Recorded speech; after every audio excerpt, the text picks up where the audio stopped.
नमस्कार, प्रभा साक्षी news network और आप सभी का स्वागत है। इस वक्त हमारी चुनाव यात्रा विभिन्न राज्यों की सैर करते हुए गुजरात में है। इस वक्त हम गुजरात के अहमदाबाद वेस्ट संसदीय क्षेत्र में हैं, जहां से बीजेपी के उम्मीदवार हैं दिनेश मकवाना। हम आपको बता दें कि गुजरात और ख़ास तौर पे अहमदाबाद बीजेपी का गढ़ है। यहाँ पर जिस तरह से आप देख रहे हैं, एक सभा का आयोजन किया जा रहा है। ऐसी छोटी छोटी सभाएँ, बड़ी सभाएँ आपको गुजरात के, अहमदाबाद के, गांधीनगर के विभिन्न इलाकों में होती हुई दिख जाएंगी। आज रविवार भी है, तो उम्मीदवारों का प्रयास है कि ज़्यादा से ज़्यादा मतदाताओं तक पहुंचा जाए। और बीजेपी का जो संगठनात्मक ढांचा है वो इतना मजबूत है कि पार्टी में सभी को जिम्मेदारियां बटी हुई हैं और उस जिम्मेदारी के आधार पर लोग जो पार्टी के पदाधिकारी हैं मतदाताओं से संपर्क साध रहे हैं। और प्रधानमंत्री का जो आह्वान है कि हर बूथ से इस बार 370 वोट ज़्यादा मिलने चाहिए ताकि हम पंडित श्यामा प्रसाद मुखर्जी को श्रद्धांजलि दे सकें, उसका प्रयास कर रहे हैं। मेरे साथ अहमदाबाद वेस्ट में कुछ स्थानीय कार्यकर्ता हैं बीजेपी के। आइए बातचीत करते हैं और समझते हैं कि बीजेपी इस बार कितनी प्रचंड विजय का प्रयास कर रही है। जी, आपका शुभ नाम? जी, धर्मेंद्र पटेल। जी, धर्मेंद्र भाई, यहाँ से दिनेश मकवाना जी हैं। कांग्रेस ने भरत मकवाना को उतार दिया है। कांग्रेस कह रही है कि हम तो तगड़ी फाइट देने वाले हैं, इस बार मोदी जी को रोक देंगे। क्या लगता है अहमदाबाद में? ये अहमदाबाद में, पूरे गुजरात में कांग्रेस कहीं देखी नहीं रही है। खाली बातें करते हैं, उनका कुछ संगठन भी नहीं है। और आप देख रहे हो, इतनी धूप है तो भी भाजपा के कार्यकर्ता रैली के लिए तैयार है। उम्मीदवार के आने से पहले सब लोग तैयार रहते हैं। वहाँ तो कोई ठिकाना ही नहीं है। जी, वहाँ तो कोई ठिकाना नहीं है। और अगर हम देखें, हमने बहुत से जगहों का दौरा किया। यूथ और खास तौर पे फर्स्ट टाइम वोटर बीजेपी के साथ खड़ा नजर आ रहा है। और महिलाओं की तो एक ही बात होती है कि मोदी। ऐसा क्यों? मैं अहमदाबाद की बात करूं तो ये अहमदाबाद पश्चिम लोकसभा है। ये पूरी मोदी जी का, या अमराईवाड़ी विधानसभा पहले से मोदी जी का गढ़ ही रहा है। और गुजरात, पूरा गुजरात मोदी जी का गढ़ रहा है। और हम 26 से 26 सीट जीत रहे हैं। और पूरी 26 सीट 5 लाख से ज़्यादा जीत रहे हैं। और आपको क्या जी, आप बताना चाहेंगी कुछ कि बीजेपी के साथ इतना स्त्री शक्ति और मातृ शक्ति का समर्थन क्यों है? मैं एक ही बात बोलूँगी कि मोदी सरकार जब से इधर आए हैं तो महिलाओं के लिए इतना फ़ायदा हो गया है कि कुछ बोल नहीं सकते। और सबसे बड़ी बात है कि हम रात को, दिन में कभी भी बाहर निकल सकते। ये जो हल्ला होता था हिंदू मुसलमान का, वो सब बिल्कुल शांति हो गया। उनके लिए भी अच्छा हो गया, हमारे लिए भी। और मोदी जैसे कोई भी नहीं है, तो मोदी तो आएंगे ही। अभी क्या, अब की बार 400 पार, और आगे भी आते ही रहेंगे जब तक मोदी जी है। और बीजेपी हमारा जीतेगा ही, हम यही उम्मीद रखते हैं। सब तो महिला सुरक्षा के मामले में गुजरात में बहुत सुधार हुआ है, आपको लगता है? बहुत बहुत बहुत, इतना मोदी जी ने हमारे महिलाओं के लिए बहुत सुरक्षा भी बनाया और कितना संस्थाएं निकाली है। तो संस्थाओं में हमको सबको बहुत लाभ मिलता है। तो इसीलिए हम लोग सब बहुत खुश हैं। और सब मोदी जी ही आएंगे, बार बार मोदी जी आएंगे। और भी प्रतिक्रियाओं को जानते हैं। एक आरोप लगाती है कांग्रेस की प्रधानमंत्री मोदी जी के राज में महंगाई चरम पर है। आप एक महिला हैं, किचन का बजट जब बिगड़ता है तब क्या लगता है, मोदी जी का साथ दें या किसी और का साथ? नहीं, हम तो मोदी जी को ही देते हैं। क्यों? वो जो बोलते हैं महंगाई बढ़ गई। आज तुम देखो, तुम्हारा घर पे तुम चला, तुमको मालूम होगा कि कैसे महंगाई में अपने का कितना पैसा मिलता है। पहले अपने बोलते थे कि इतना पैसा मिलता है, आज इतना अच्छी तरह से हमको अनाज मिलता है। और रेशनिंग में जो बोलते हैं ना, वो पण मुफ्त में मिलता है। जब अपने बोलते हैं तो हम ऐसे बोलते हैं, वो हमारा बड़ा भाई जैसा है, बाप जैसा है। मैं उसको तो मेरा बेटा भी बोलती हूँ।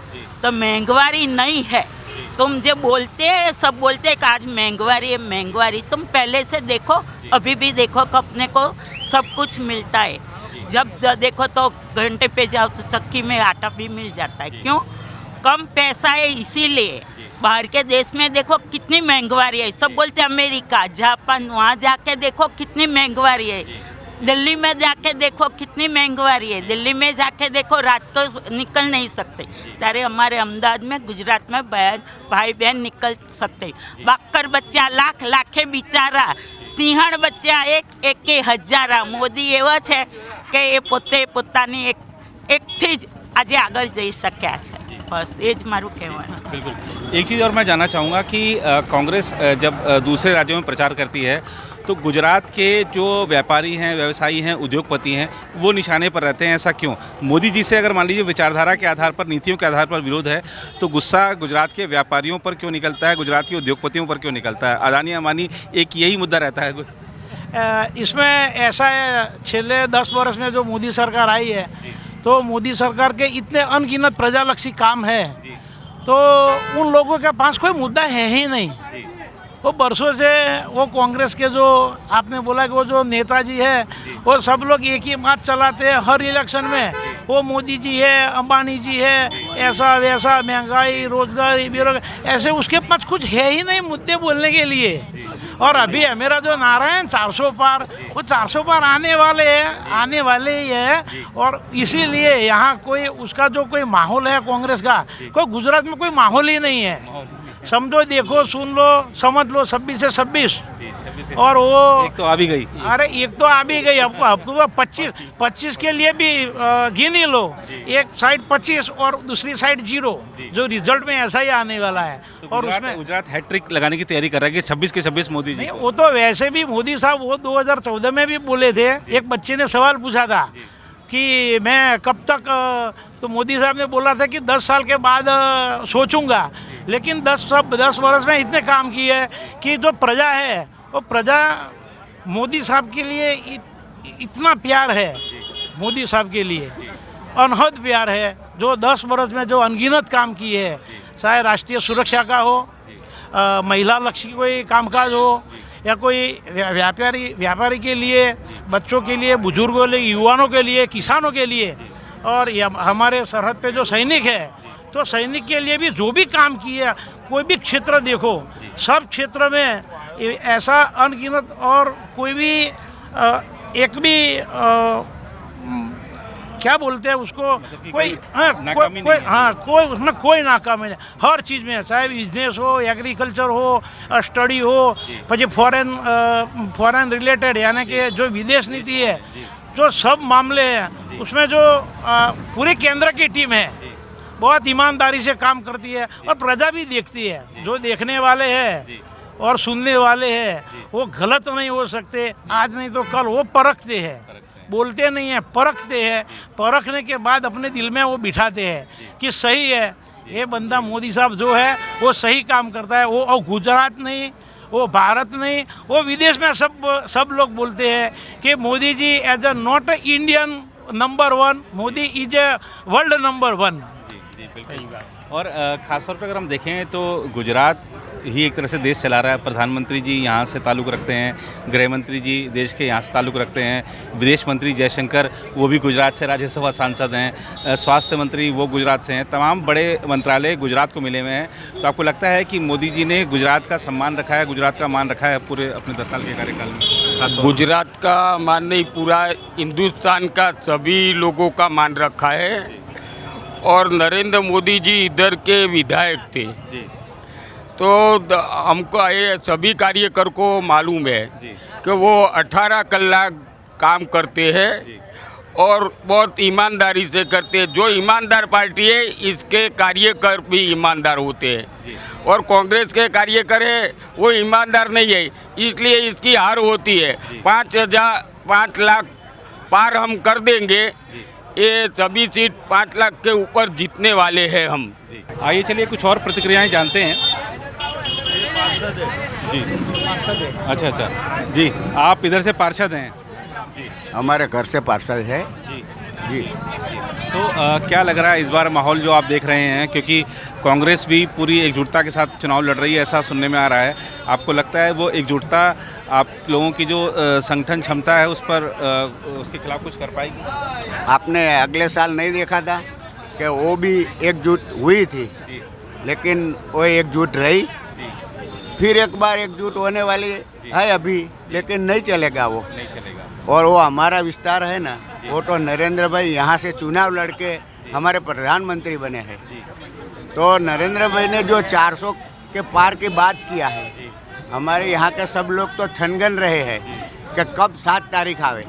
7 तारीख की रात देखकर बैठे हैं और बढ़िया जुल्मा से इतना मतदान करेगा क्या गुजरात का नाम वहाँ दिल्ली में भी गूंजेगा। बीजेपी 400 पार हो। मोदी साहब का काम बोलता है और मोदी साहब ने महिलाओं के लिए, गरीब के लिए, खेडूत के लिए, युवा के लिए और वृद्धों का अभी 70 साल के ऊपर pension free Ayushman card free कर दिया। हेल्थ का बहुत ध्यान रख रहे हैं अभी और गरीबी दूर तभी होगी। मोदी साहब ने उज्ज्वला योजना लाके, आवास योजना के, खुद का घर हो गया। और स्त्री लोगों का जो, महिला लोगों का जो टेंशन था ना हेल्थ का, वो क्या करेंगे गरीब लोग, बीमारी आ जाएगी, 5-7 लाख रुपए का खर्चा, वो कायम के लिए मिटा दिया। वो पर भगवान बन गए मोदी साहब तो। और देखो अभी विदेश नीति क्या काम कर रही है, पूरे इंडिया में देखो इंफ्रास्ट्रक्चर क्या बढ़ रहा है, हमारी इकोनॉमी बढ़ रही है।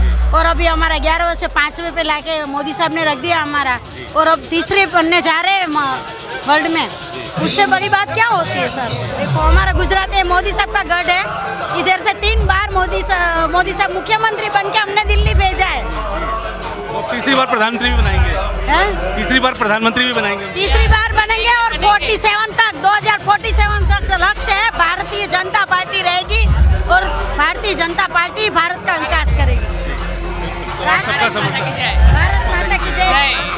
400 पार। जय जय श्री राम। जय श्री राम। तो मंदिर बनने की खुशी है? बहुत खुशी है। मैं पहली बार 2016 में गई थी, माथा टेक के आई थी कि राम जी का मंदिर बनेगा, तब घर से बाहर पहली अयोध्या जाऊंगी और भारतीय जनता पार्टी ने मुझे दर्शन कराया। मैं पहली ट्रेन थी गुजरात से और मैं गई थी अयोध्या और माथा टेक के आई, भगवान राम के दर्शन करके आई और बहुत खुशी मिली। और सनातन धर्म का जो राम जी का मंदिर बना वो मोदी साहब भी बना सकते थे और कोई फरिश्ता नहीं था, वो फरिश्ता बन के आ गए। और राम जी की वही इच्छा थी कि मैं ऐसा नेता भारत की गादी पर बैठेगा तभी मेरा मंदिर बनेगा, तभी उसके हाथों में मेरी प्रतिष्ठा होगी। वो काम वो ऊपर वाला ही कर सकता है, कोई नहीं कर सकता। पूरा पहले ज़माने में बहुत तूफान होता था जी, तूफान हमारे ज़माने में हर अठवाडिये में धमाल होती थी। जब मोदी सत्ता पर आए तब से धमाल नहीं हुई, 2002 से धमाल नहीं हुई। ये एक बड़ी बात बता रहे हैं अंकल जी कि मोदी जी के आने से पहले गुजरात में दंगे होते थे, कर्फ्यू लगते थे, लेकिन मोदी जी के आने के बाद से गुजरात शांत है, कानून व्यवस्था सुदृढ़ है और इसका लाभ लोगों को मिल रहा है। जी बहुत धन्यवाद आपका। जी इस बार हम देख रहे हैं और हर बार ही देखने को मिलता है कि जो महिला शक्ति है वो बीजेपी के साथ बड़ी मात्रा में खड़ी होती है। ऐसा क्या है बीजेपी में, ऐसा क्या है खास है मोदी जी में? पहले तो नरेंद्र मोदी साहब जो हमारे इतने साल से हम लोग देख रहे हैं, जो काम कर रहे हैं हमारे महिलाओं के लिए, और उनका जो महिला सशक्तिकरण का काम है, उनको महिलाओं को सब सम्मान भी इतना दिया है, काम भी इतना किया है। उनकी योजनाएं भी इतनी सारी हैं कि योजना के अंदर 10-10 लाख का जो है उनको पैसे भी इतने मिलते हैं, विधवा सहाय भी मिलती है उनको। और बहुत बड़ा मोदी साहब काम कर रहे हैं। हम लोग उनके सैनिक हैं, जो जहाँ भी मोदी साहब खड़े होंगे वहीं पे हम खड़े होंगे। और अब की बार 400 पार का नारा हमको क्लियर करना है मोदी जी के लिए। तो आपने देखा लोगों की प्रतिक्रियाओं में कि बीजेपी के कार्यकर्ता कितने उत्साहित हैं और कितने प्रयासरत हैं इस बार की जो जीत का अंतर बढ़ाने के लिए। मैं आपको एक खास बात और बताना चाहूँगा, ये जो क्षेत्र है अहमदाबाद वेस्ट संसदीय सीट का, ये क्षेत्र है मणिनगर विधानसभा। जो प्रधानमंत्री नरेंद्र मोदी जब गुजरात में विधानसभा का चुनाव लड़ते थे मुख्यमंत्री बनने के लिए, तो ये मणिनगर विधानसभा जो सीट थी, अब इसका नाम क्योंकि जो डिलिमिटेशन हुआ था उसके बाद इसका जो विधानसभा सीट का नाम बदल गया और अमरावती अब ये विधानसभा सीट कहलाती है। तो प्रधानमंत्री नरेंद्र मोदी इसी सीट से विधायक हुआ करते थे। प्रभा साक्षी की टीम अपनी चुनाव यात्रा के दौरान पहुंची और यहाँ से जो बीजेपी के नेता हैं, कार्यकर्ता हैं, उनकी राय जानी, उनकी प्रतिक्रिया जानी, उनमें कितना जोश है, कितना उत्साह है। और प्रधानमंत्री ने जो संकल्प दिलाया है कि 370 वोट हर बूथ से एक्स्ट्रा इस बार हमको लेकर आना है, वो लक्ष्य हासिल करने के लिए कितनी प्रतिबद्धता है, ये सब हमने जाना। तो इस रिपोर्ट में खास फिलहाल इतना ही। कैमरामैन निहाल सिंह के साथ मैं नीरज कुमार दुबे, प्रभा साक्षी न्यूज़ नेटवर्क के लिए अहमदाबाद वेस्ट से। अगर आप भी लेना चाहते हैं देश दुनिया की तमाम जानकारी तो आज ही सब्सक्राइब करें हमारे चैनल को। साथ ही नीचे दिए बेल आइकन को जरूर दबाएं ताकि हर अपडेट आप तक पहुंच सके।